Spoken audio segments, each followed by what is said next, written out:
আমার বোন যদি তোমার মতো অমানুষ হইতো না, তাহলে আমার আব্বা আম্মা তারও ক্ষমা করতো না। এখন বেশি কথা না কয়ে আমার বাড়ি থেকে বাইরে যাও, বাইরাও। আমি এত কথা শুনতে চাই না আম্মা।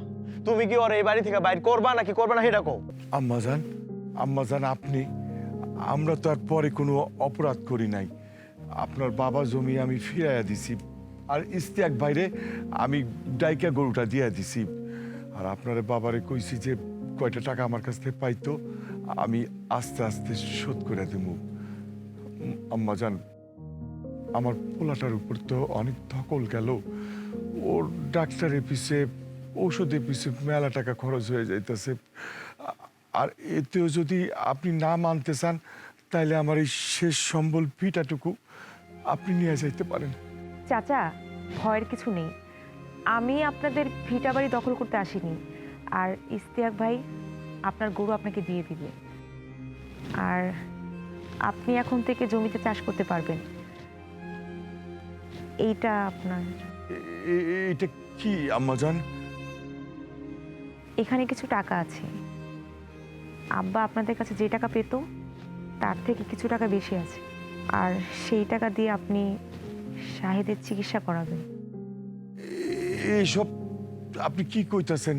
আমি তো কিছুই বুঝতে পারতেছি না। আপনি কি জুতা মাইরা গরু দান করতেছেন? চাচা, আমার তো মা নেই। ছোটবেলা থেকে আব্বা অনেক যত্ন করে আমাকে বড় করছে, তাই কোনটা ভালো কোনটা মন্দ সেটা আমি বুঝতে পারিনি। আম্মা, কে আইছে?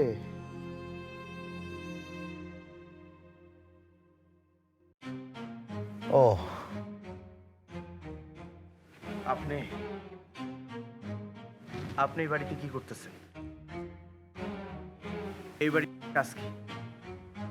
যান আমার বাড়ি থেকে বের, আমার বাড়ি থেকে বাইরেন, যান। তুই কি করতেছস? হ্যাঁ, আরে তোর শরীরটা বেশি খারাপ, তুই ঘরে যা। আম্মা, আমার শরীরটা কি লিগে খারাপ হয়েছে? আমার শরীরটা দল লেগে খারাপ হয়েছে। চাচা, আজকে যদি আপনার মেয়ে কোনো অন্যায় করত, আপনি তাকে ক্ষমা করতেন না? বলেন না চাচা, ক্ষমা করতেন না? না, করতো না।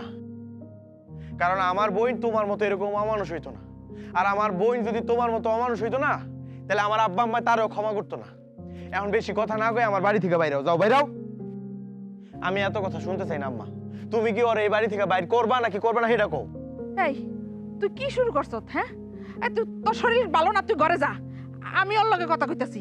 চাচি, আমার না অনেক ক্ষুধা পাইছে। আপনাদের বাসায় খাবারে কিছু আছে? এই বাড়িতে খাওয়ানোর মতো কিছু নাই।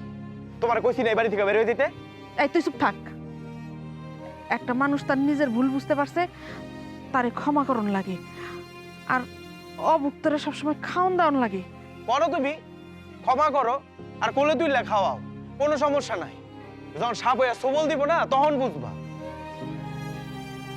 আম্মা, আপনি ওর কথায় কিছু মনে করেন না। ওর মাথাটা গরম তো। আপনি আইসা বসেন, আমি দেখি ঘরে কিছু আসেনি আপনারে।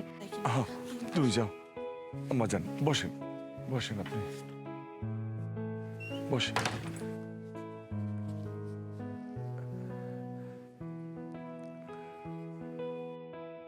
চাচা, এটা আপনি রাখেন।